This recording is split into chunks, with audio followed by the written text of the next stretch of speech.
Kivuli kizito cha vita vinavyoendelea kwa zaidi ya miaka minne sasa, dunia imejikuta tena ikishuhudia msukosuko mpya wa diplomasia kati ya Kyiv na Moscow, msukumo unaoweza kuwa mlango wa amani au mlango wa maumivu.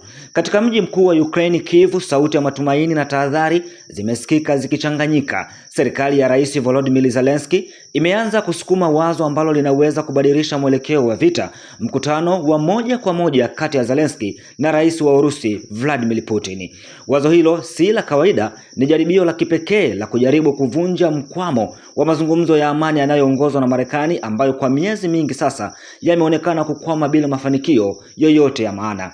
Waziri wa mambo ya nje wa Ukraine Andriy Sybiha alisema wazi mbele ya waandishi wa habari kuwa Ukraine inataka kuingiza msukumo mpya katika diplomasia. Kwa maneno yake, mkutano wa ngazi ya juu unaweza kuwa kama cheche ya moto katika chumba cha giza kilichofungwa, uwezo wa kuamsha mazungumzo yaliyokufa ngazi. Ukraine imeanza kuwasiliana na mataifa kadhaa kutafuta uwanja wa mazungumzo. Moja ya nchi zilizoombwa kusaidia ni Uturuki, taifa ambalo limekuwa na historia ya kuwa mpatanishi kati ya pande zilizogombana. Kyiv pia inasema ipo tayari kuzingatia nchi yoyote isipokuwa Urusi na Belarusi, ikionyesha jinsi hali ya kutokuaminiana ilivyo bado nzito kama chuma.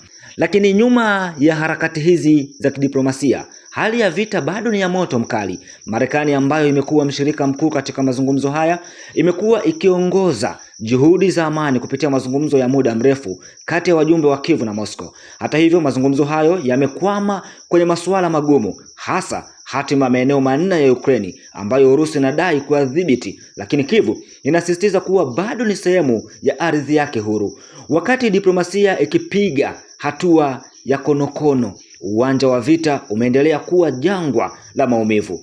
Kwenye mstari wa mbele, kwenye urefu wa zaidi ya kilomita 1250, mapigano yanaendelea kama wimbi lisiloisha. Wanajeshi kutoka pande zote mbili, yaani Urusi na Ukraine, wamejikuta katika vita vya kuchosha vya kuvutana nguvu ambavyo wataalamu wengi wamefananisha na maumivu ya vita kuu ya kwanza ya dunia.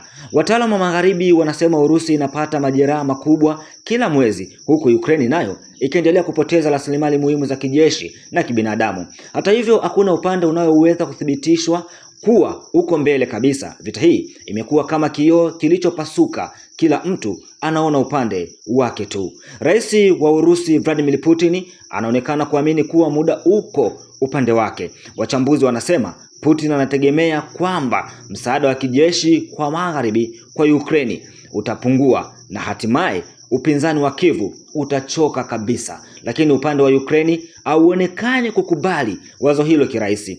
Ukraine imebadilisha mkondo wa vita kwa kuwekeza sana katika teknolojia ya droni. Sekta yake ya ndani ya silaha sasa inazalisha droni na makombora ya masafa marefu yanayoweza kufika ndani kabisa ya Urusi, yakilenga viwanja vya mafuta na maeneo ya kijeshi ya nchini Urusi. Mashambulizi haya yameongezeka na kuongeza mvutano zaidi na kugeuza vita hii kuwa sio tu ya mstari wa mbele pekee, bali pia ya ndani ya ardhi ya Urusi. Hata hivyo, upande wa Urusi pia haujanyamaza kimya. Katika mji wa Sildan ulioko mkoa wa Samara, mashariki ya Urusi, droni moja iliripotiwa kupiga jengo la makazi na kusababisha sehemu kubwa ya jengo hilo kuporomoka. Serikali ya Urusi ilithibitisha vifo vya wanawake na watoto, huku watu wengine 12 wakijeruhiwa. Picha kutoka eneo la tukio zilionyesha majengo yaliyogeuka kuwa kifusi, muonekano unaokumbusha maafa ya vita vya miji vilivyopigwa karne zilizopita.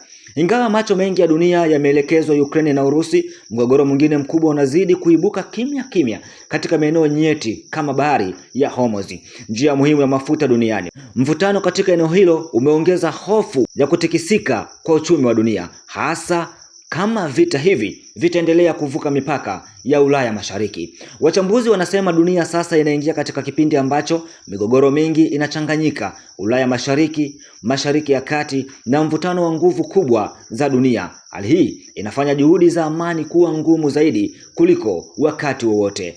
Ndani ya mazingira haya mazito, wazo la mkutano kati ya Zelensky na Putin linaonekana kama mwanzo mdogo na mwanga mdogo hafifu kabisa katikati ya giza nene. Lakini mwanga huo unaweza kuwa mwanzo wa amani au mwangaza wa mazingira magumu zaidi yajayo.